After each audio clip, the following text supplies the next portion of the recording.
Guti believes Real Madrid should consider bringing back Zinedine Zidane for a third spell as manager. Real faced the need to replace Carlo Ancelotti as his contract runs down this season. Guti says a third spell for Zizou could be the right solution. Telling El Chiringuito, I think that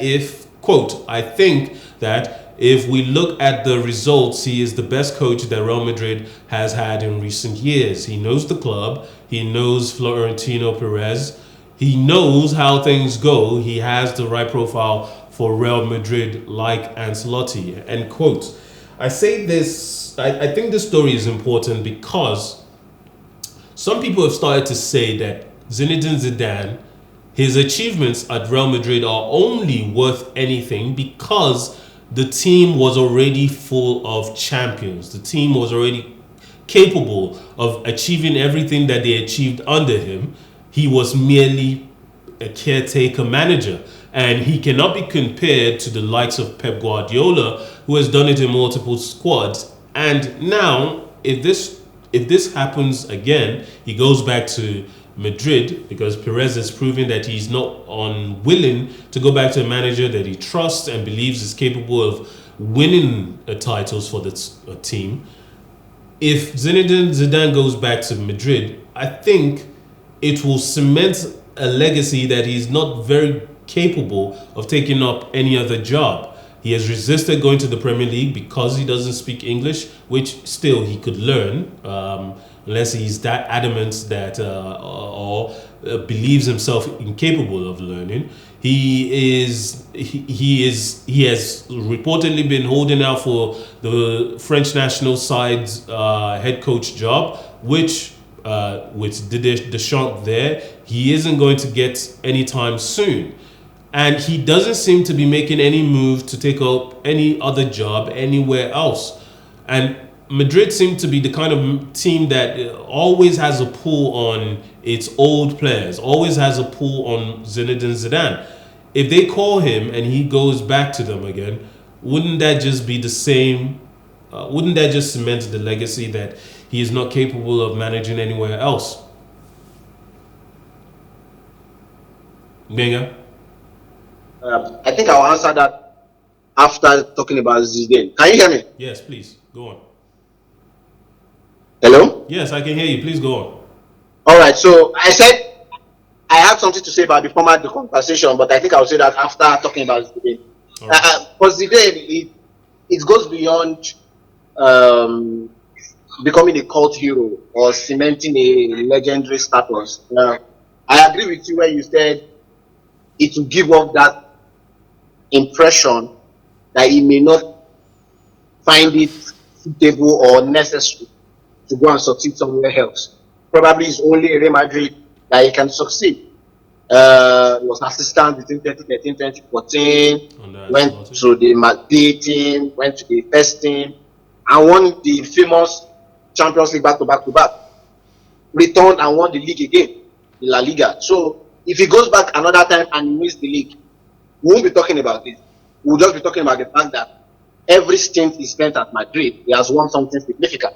So the talking point will change. So I think it's down to the guy.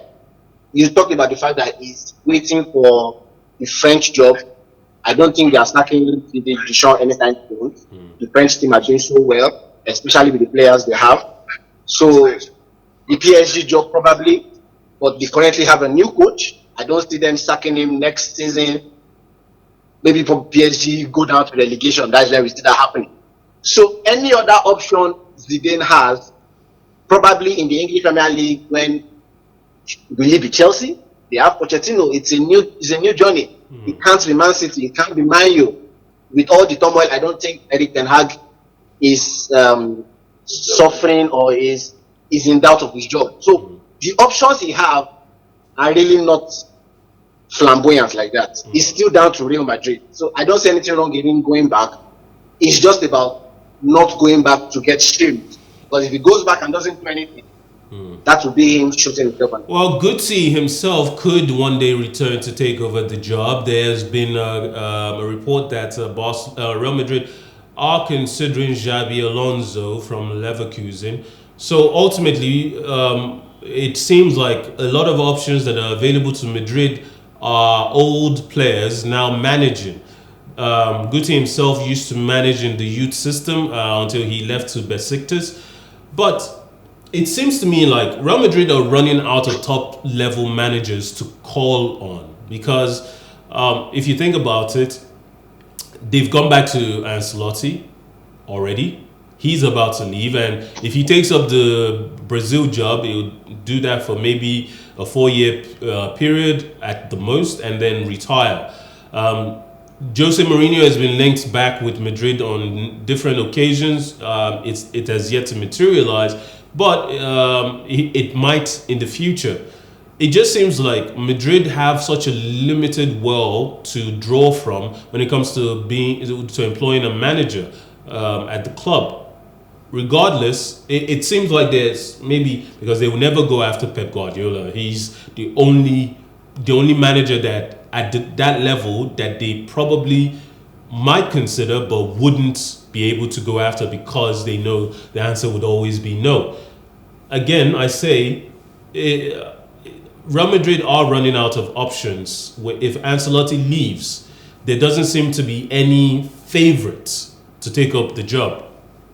Or do you think there is? It's really not about favorites. It's about anybody they bring after Ancelotti will just have that feeling of retrogression or moving backward.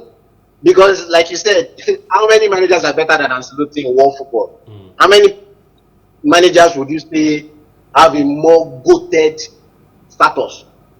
Speaking of greatest of all time status, than Ancelotti. So it's really not about options.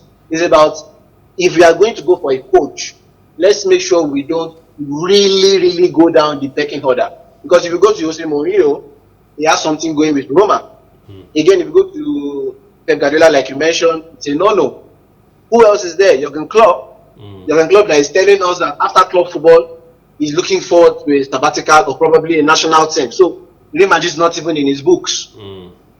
Again, it is down to options. The options are not as flamboyant as we think. And if we look at history, Real Madrid have also enjoyed their share of top-notch managers. From the time of Alfredo Di Stefano, who was also a great player for them, he also had like 2 stints for them. Vicente Del Bosque, to mention but a few, Job Hanks. The name goes on and on and on, up to Council Antolo. Even Jose Mourinho we're talking about was there before. So it's about who will come in and maintain that pedigree that Ancelotti had. It's really not there.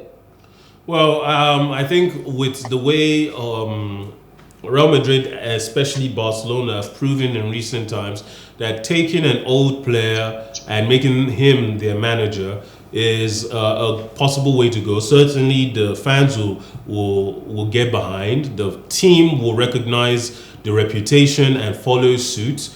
And maybe ultimately, by the time Ancelotti leaves, that is where we'll end up. You wanted to say something about the previous story regarding whether Wigman should be considered to take over from Gareth Southgate. Let's make that the last point, and we can wrap up. Second, what I was just trying to say is, while you were mentioning how hot-headed men are in the men's football, it also happens in the women's football. I mean, women coaches also see a lot. Let's start from home.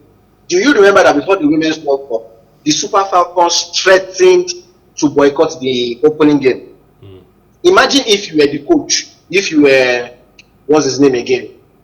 The coach of the Super Falcons, Waldron. If you were Waldron, and you heard in the media that your own players will boycott the opening game at the World Cup stage, how would you feel mentally? Will you sleep? Look at the Spanish team that eventually won the cup. About 15 players last year wrote a petition to the federation that they don't want their coach.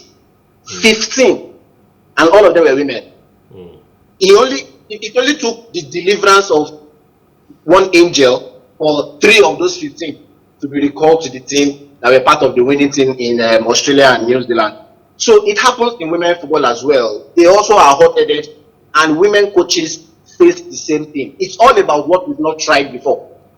I am not saying sack Southgate and put Wigman there. I'm only saying if you do not trust him anymore, there are options in the women team that can match the expectation. It's all about trying. And I'm still saying that there's so many bodies in the men's team, in the men's game, that would kill for the job, and saying that overlooking all of them and saying going straight to the women's team just seems like you're depriving the women of of a top quality female coach.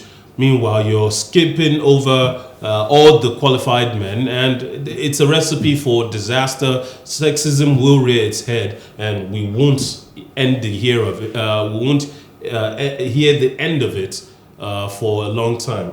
Anyway, Gbenga, it's always a pleasure having you join us on the show. Yeah, we always agree to disagree sometimes, and this is one of those times. It is beautiful to be here. All right, thank you so much, and have a good evening. To everyone at home or at work, wherever you've had the opportunity to catch us on Plus Sports and Plus TV Africa, remember my name is Mikhail Tinubu. As always, life is never boring with some sports. Have a wonderful evening.